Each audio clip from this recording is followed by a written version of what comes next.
ጤና ይስጥልን የተወደዳችሁ የቦርከና ሚዲያ ቤተሰቦቻችን የሰዓቱ ዜናዎችን ይዘን ቀርበናል። አበይት ዜናዎችን አስቀድማለን። በወልዲያ ከተማ የቀን ሰራተኞችና የአብነት ተማሪዎች በሚሊሻ በግድ ታፍሰው የተወሰዱ መሆናቸውን ነዋሪዎች ለቦርከና ተናገሩ።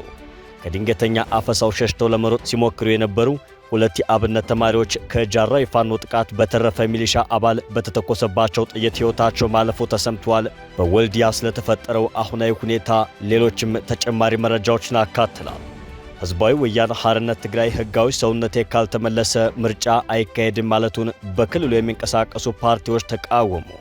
ህወሓት ሰባተኛው ሀገር አቀፍ ምርጫ በትግራይ ክልል እንዲካሄድ የኢትዮጵያ ብሔራዊ ምርጫ ቦርድ የፓርቲውን ሕጋዊ ሰውነት ዳግም መመለስ አለበት የሚል ቅድመ ሁኔታን በፓርቲው ቃል አቀባይ አቶ ሚካኤል አስገዶም በኩል ማቅረቡን ተከትሎ በክልሉ የሚንቀሳቀሱ ተፎካካሪ ፖለቲካ ፓርቲዎች ያሰሙትን ተቃውሞ በዝርዝር እናደርሳችኋለን።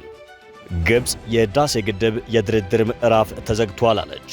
የአባይ ተጠቃሚዋ ግብጽ በታላቁ የኢትዮጵያ ህዳሴ ግድብ ከዚህ በኋላ ለድርድር እንደማትቀመጥ በውጭ ጉዳይ ሚኒስትሩ አስታውቃለች። የውጭ ጉዳይ ሚኒስትሩ የሰጧቸውን ተጨማሪ መረጃዎች በዜናችን አካተናል። ከውጭ ፕሬዝዳንት ዶናልድ ትራምፕ ከቬኔዙዌላው ፕሬዝዳንት ኒኮላስ ማዱሮ ጋር በስልክ መወያየታቸውን ገልጸዋል። ይህ በእንዲህ እንዳለ ግን የአሜሪካ ባህር ኃይል አዛዥ የቬኔዙዌላ ጀልባ ላይ በድጋሚ ወታደራዊ እርምጃ እንዲወሰድ ትዕዛዝ ማስተላለፋቸው ተሰምቷል። ከባህር ማዶ በዝርዝር የምንመለከተው የሰዓቱ መረጃችን ነው። በሰዓቱ ዜናችን እነዚህንና ዕለታዊ የምንዛሬ መረጃዎችን አካተናል።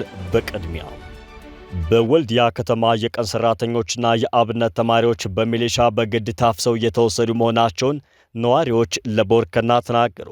ከድንገተኛ አፈሳው ሸሽተው ለመሮጥ ሲሞክሩ የነበሩ ሁለት የአብነት ተማሪዎች ከጃራ የፋኖ ጥቃት በተረፈ የሚሊሻ አባል በተተኮሰባቸው ጥይት ሕይወታቸው ማለፉ ተሰምቷል።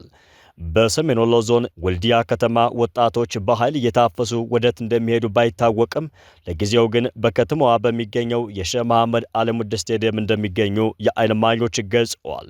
ነዋሪዎቹ ካሁን ቀደም እንደነበረው የከተማዋ ወጣቶች ታፍሰው ከተወሰዱ በኋላ ወደ ወታደራዊ ማሰልጠኛ ካምፕ በመግባት በግዴታ ያለፍላጎታቸው ወደ ጦርነት ቀጠና ለውጊያ እንዲሰማሩ ሲደረግ መቆየቱን አብራርተዋል።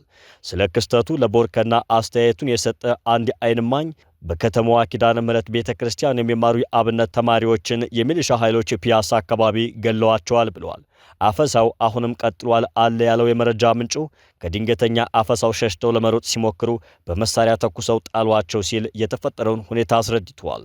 በሚሊሻ ከተተኮሰባቸው የአብነት ተማሪዎች ውስጥ አንዱ ወዲያው ነው ሕይወቱ ያለፈው፣ አንዱ ክፉኛ ቆስሎ ስለነበር ለሕክምና ሆስፒታል ሲሄድ መንገድ ላይ ሞተ ሲል የተመለከተውን ተናግረዋል። አክሎም ገዳዩ የዚሁ ከተማ ሰው ነው፣ ሚሊሻ ነው። ባለፈው ጃራ ስደተኞች ካምፕ ላይ በፋኖ ከተገደሉት የተረፈ ሚሊሻ ነው ሲል ተናግረዋል። ከጃራው የፋኖ ጥቃት የተረፈ ሚሊሻ ስለሆነ በጓደኞቹ ሞት ጥላቻ ያለበት ሰው ነው ብለዋል የዓይን እማኙ። ሌላኛው የከተማዋ ነዋሪ በበኩሉ ሚሊሻዎች በጥቅም ተሳስረዋል፣ ህብረተሰቡ የብልጽግና አመራሮችን በጣም ጠልቷቸዋል፣ ነፍሰ ገዳይ አድርገው ስለሚያያቸው ህብረተሰቡ ተከፋፍሏል፣ በጣም ትልቅ ጥላቻ ሰፍኗል ሲል በህዝቡና በአመራሩ መካከል ያለው ግንኙነት መሻከሩን ተናግረዋል። እነሱም ሰው እንደማይወዳቸውና እንደማይደግፋቸው ያውቃሉ።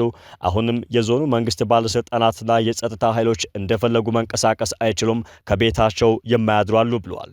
በተለይ የጸጥታ ኃይሎች መሽገው ፖሊስ ጣቢያ ነው የሚያድሩት፣ ዙሪያውን መሳሪያ አጥምደው ነው የሚያድሩት በማለት ከፍተኛ ስጋት እንዳለባቸው ገልጸዋል።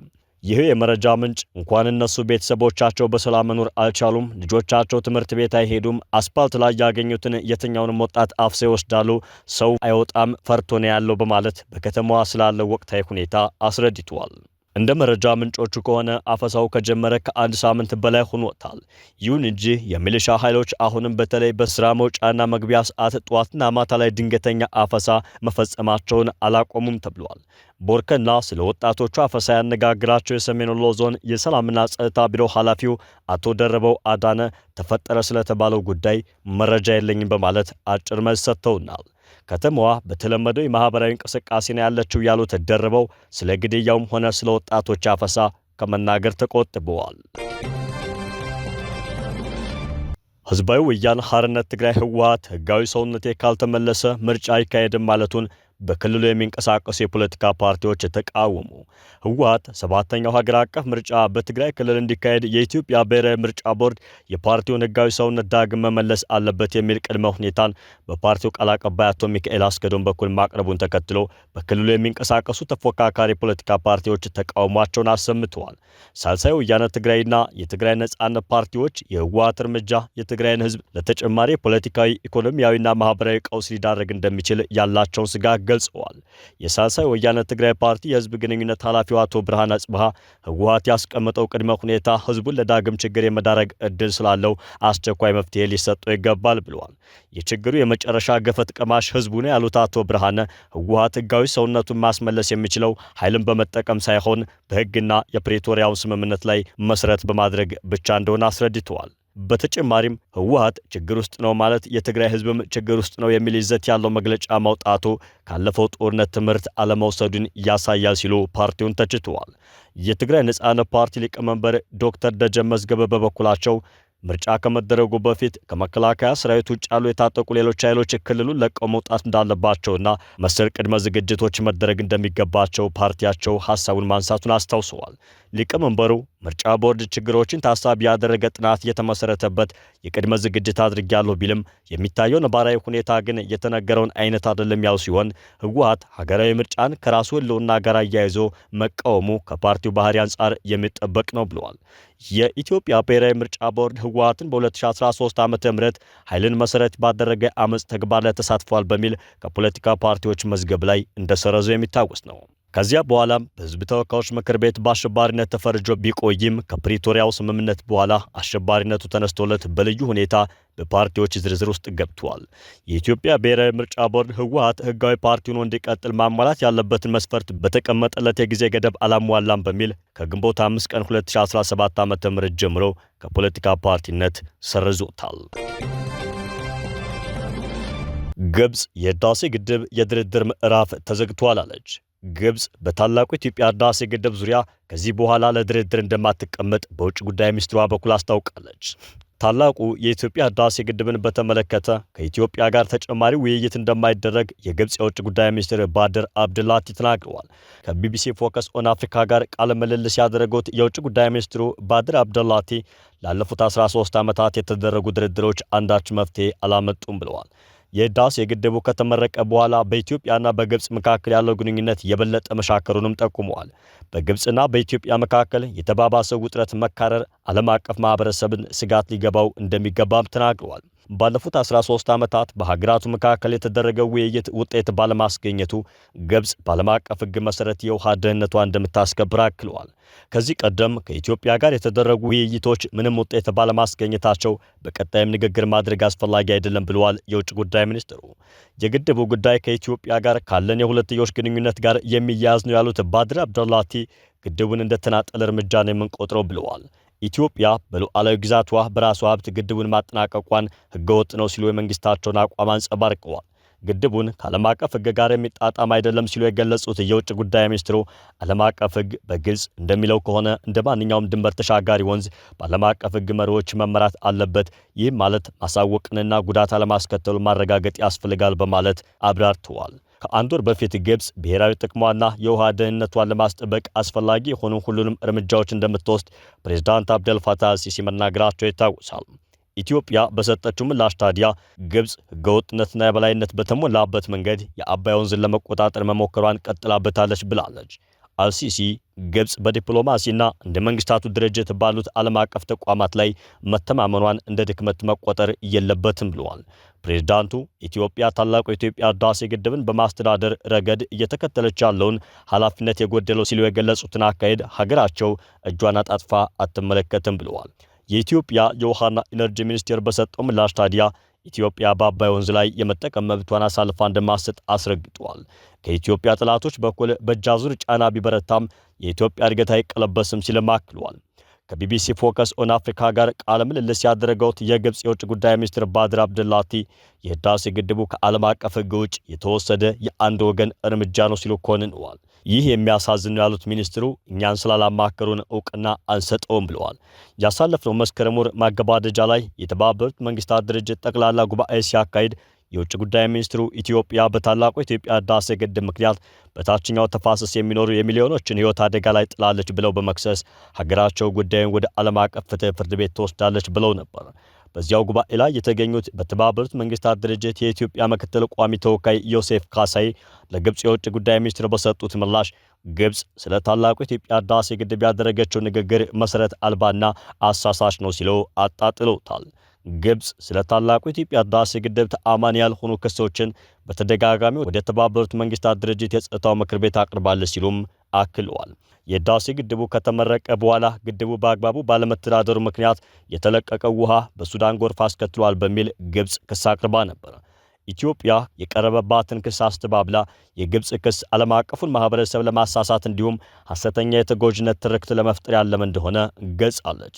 ከግብጽ ክስ በተቃራኒው ታላቁ የኢትዮጵያ ህዳሴ ግድብ ባይኖር ኖሮ ባለፉት ወራት በኢትዮጵያ ደጋማ ቦታዎች የታየው ከፍተኛ ዝናብ ሱዳንና ግብጽ ውስጥ በሰው ህይወትና በመሰረተ ልማት ላይ ታሪካዊ ውድመት ሊያመጣ ይችል እንደነበረም የውሃና ኢነርጂ ሚኒስቴር ገልጿል።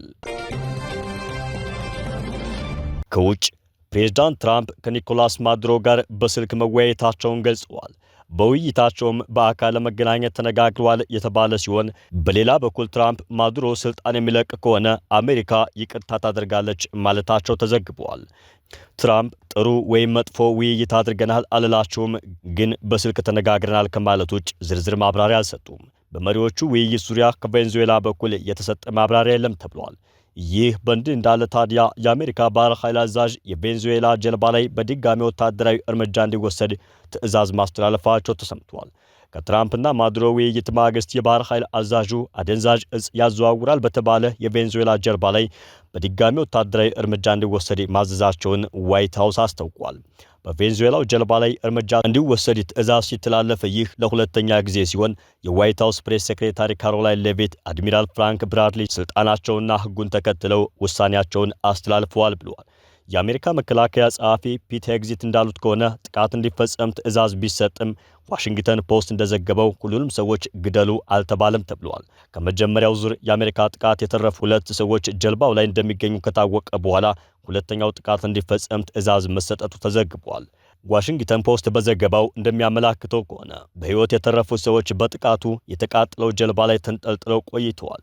ጥቃቱን ተከትሎ የዲሞክራትና ሪፐብሊካን ሕግ አውጪዎች ስጋታቸውን ገልጸዋል። ጥቃቱን በተመለከተ በምክር ቤት ግምገማ እንዲደረግም ጠይቀዋል።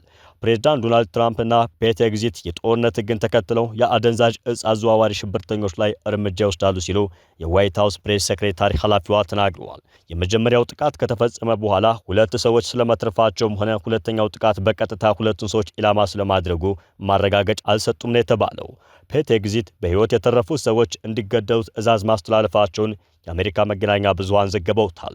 የመጀመሪያው ጥቃት እንደ አውሮፓውያን አቆጣጠር መስከረም 2025 ነበር የተፈጸመው። አሜሪካ በካሪቢያን አደንዛዥ እጽ ያዘዋውራሉ ባለቻቸው ጀልባዎች ላይ የምትፈጽመው ጥቃት ሕጋዊነት ላይ ጥያቄ ተነስቷል። ሄግዚት የአሜሪካ መገናኛ ብዙሃን ዘገባዎችን እሳት የሚያቀጣጥሉ የፈጠራና የንቀት ሲሉ አጣጥለዋቸዋል።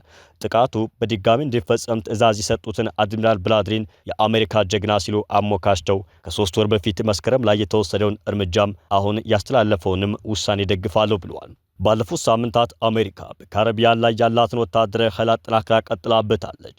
የአደንዛዥ እጽ አዘዋዋሪ ጀልባዎች ላይ ያነጣጠሩ ናቸው የተባሉ ጥቃቶች በቬንዙዌላና ኮሎምቢያ የባህር ይዞታዎች ላይ ተፈጽመዋል። ካለፈው መስከረም ወር ጀምሮ በተፈጸሙ ተከታታይ ጥቃቶች ከ80 በላይ ሰዎች ሕይወታቸው አልፏል። አሜሪካ የእግረኛ ጦሯን በቬንዙዌላ ልታሰማራ እንደምትችል ትራምፕ ዝተው ነበር።